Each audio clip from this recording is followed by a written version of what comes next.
चौथा अध्याय श्री दुर्गा सप्तशती। चौथा अध्याय इंद्रादि देवताओं द्वारा देवी की स्तुति। महर्षि मेधा बोले, देवी ने जब पराक्रमी दुरात्मा महिषासुर को मार गिराया और असुरों की सेना को मार दिया, तब इंद्रादि समस्त देवता अपने सिर तथा शरीर को झुकाकर भगवती की स्तुति करने लगे। जिसे देवी ने अपनी शक्ति से यह जगत व्याप्त किया है और जो समर्पण देवताओं तथा महर्षियों की पूजनीय है, उस अंबिका को हम भक्ति पूर्वक नमस्कार करते हैं।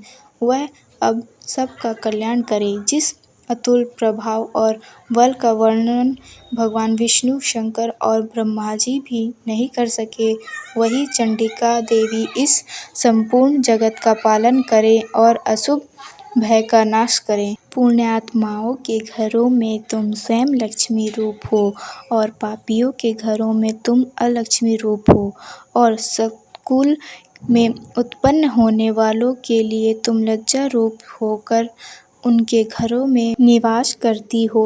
हम दुर्गा भगवती को नमस्कार करते हैं। हे देवी, इस विश्व का पालन करो। हे देवी, हम तुम्हारे अचिंत्य रूप का किस प्रकार वर्णन करें। असुरों का नाश करने वाली भारी पराक्रम तथा समस्त देवताओं और दैत्यों के विषय में जो तुम्हारे पवित्र चरित्र हैं, उनका हम किस प्रकार वर्णन करें।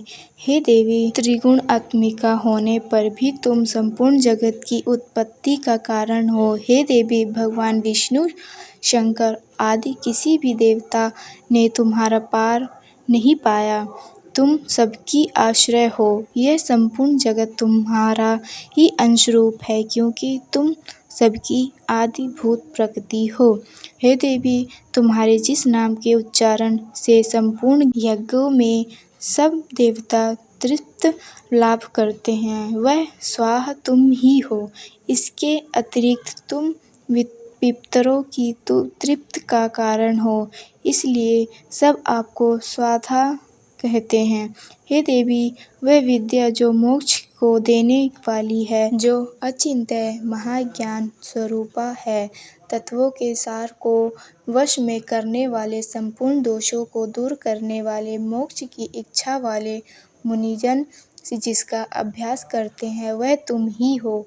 तुम वाणी रूप हो और दोष रहित ऋग तथा यजुर्वेदों की एवं उद्गीत और सुंदर पदों के पाठ वाले सामवेद की आश्रय रूप हो। तुम भगवती हो। इस विश्व की उत्पत्ति एवं पालन के लिए तुम वार्ता के रूप में प्रकट हुई हो और तुम संपूर्ण संसार की पीड़ा हरने वाली हो। हे देवी, जिससे सारे शास्त्रों को जाना जाता है, वह मेधा शक्ति तुम ही हो और दुर्गम भवसागर से पार करने वाली नौका भी तुम ही हो। लक्ष्मी रूप से विष्णु भगवान के हृदय में निवास करने वाली और भगवान महादेव द्वारा सम्मानित गौरी देवी तुम ही हो। मंद मुस्कान वाले निर्मल पूर्णचंद्र बिंब के समान और उत्तम सुरवर्ग की मनोहर कांति से कामयी तुम्हारे मुख को देखकर भी महिषासुर क्रोध में भर गया। यह बड़े आश्चर्य की बात है। और हे देवी, तुम्हारा यही मुख जब क्रोध से भर गया तो उदय काल के चंद्रमा की भांति लाल हो जाती है और तनी हुई भौहें के कारण विकराल रूप हो गया। उसे देखकर भी महिषासुर के शीघ्र प्राण नहीं निकल गए। यह बड़े आश्चर्य की बात है।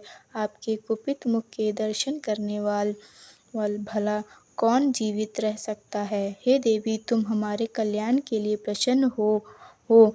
अपने प्रसन्न होने से इस जगत का अभ्युदय होता है, और जब आप क्रुद्ध हो जाती हैं तो कितने ही कुलों का सर्वनाश हो जाता है। यह हमने अभी अभी जाना है कि जब तुमने महिषासुर की बहुत बड़ी सेना को देखते देखते मार दिया है। हे देवी, सदा अभ्युदय प्रताप देने वाली तुम जिस पर प्रसन्न हो जाती हो, वही देश में सम्मानित होते हैं। उनके धन यश की वृद्धि होती है, उनका धर्म कभी शिथिल नहीं होता है और उनके यहाँ अधिक पुत्र पुत्रियाँ और नौकर होते हैं। हे देवी, तुम्हारी कृपा से ही धर्मात्मा पुरुष प्रतिदिन श्रद्धापूर्वक यज्ञ करता है और धर्मानुकूल आचरण करता है और उसके प्रभाव से स्वर्गलोक में जाता है, क्योंकि तुम तीनों लोकों में मनवांछित फल देने वाली हो।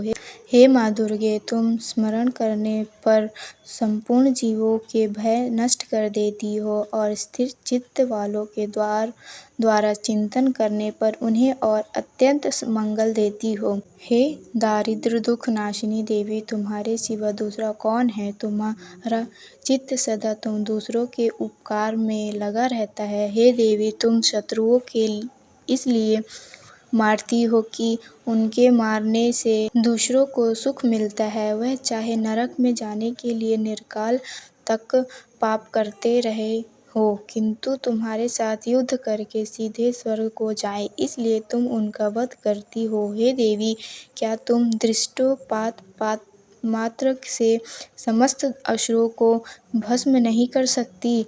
अवश्य ही कर सकती हो, किंतु तुम्हारा शत्रुओं को शस्त्रों के द्वारा मारना इसलिए है कि शास्त्रों के द्वारा मरकर वे स्वर्ग को जावे। इस तरह से ही हे देवी, उन शत्रुओं के प्रति तुम्हारा विचार उत्तम है। हे देवी, तुम्हारे उग्र खड्ग की चमक से ही और त्रिशूल की नोक की कांति की किरणों से असुरों की आंखें फूट नहीं गईं।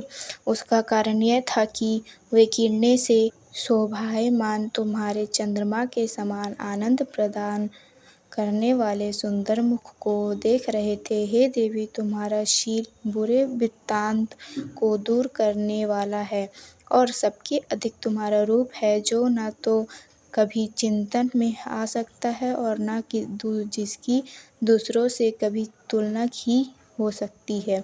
तुम्हारा बल और पराक्रम शत्रुओं का नाश करने वाला है। इस तरह तुमने शत्रुओं पर भी दया प्रकट की है। हे देवी, तुम्हारे बल की किसके साथ बराबरी की जा सकती है तथा शत्रुओं को भय देने वाला इतना सुंदर रूप भी और किसका है? हृदय में कृपा और युद्ध में निष्ठुरता, यह दोनों बातें तीनों लोकों में केवल तुमने ही देखा है।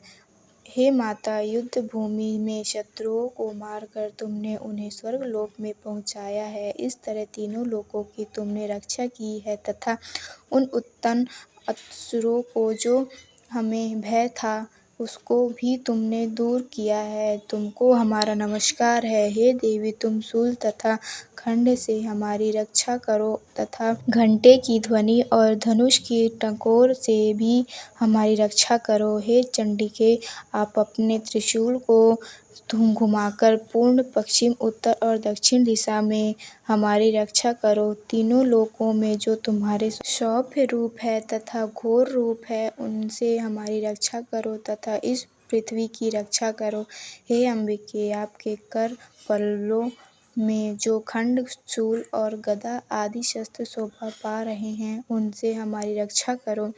महर्षि बोले कि इस प्रकार जब सब देवताओं ने जगत माता भगवती की स्तुति की और नंदवन के पुष्पों तथा गंध अनुलेपों द्वारा उनका पूजन किया और फिर सबने मिलकर सब सुगंधित व दिव्य धूपों द्वारा उनको सुगंधि निवेदन की, तब देवी ने प्रसन्न होकर कहा, हे देवताओं, तुम सब मुझसे मनवांछित वर मांगो। देवता बोले, हे भगवती, तुमने हमारा सब कुछ कार्य कर दिया, अब हमारे लिए कुछ भी मांगना बाकी नहीं रहा, क्योंकि तुमने हमारे शत्रु महिषासुर को मार डाला। हे महिषासुरी, तुम इस पर भी यदि हमें कोई वर देना चाहती हो तो बस इतना वर दो कि जब जब हम आपका स्मरण करें, तब तब आप हमारी विपत्तियों को हरण करने के लिए हमें दर्शन किया करो।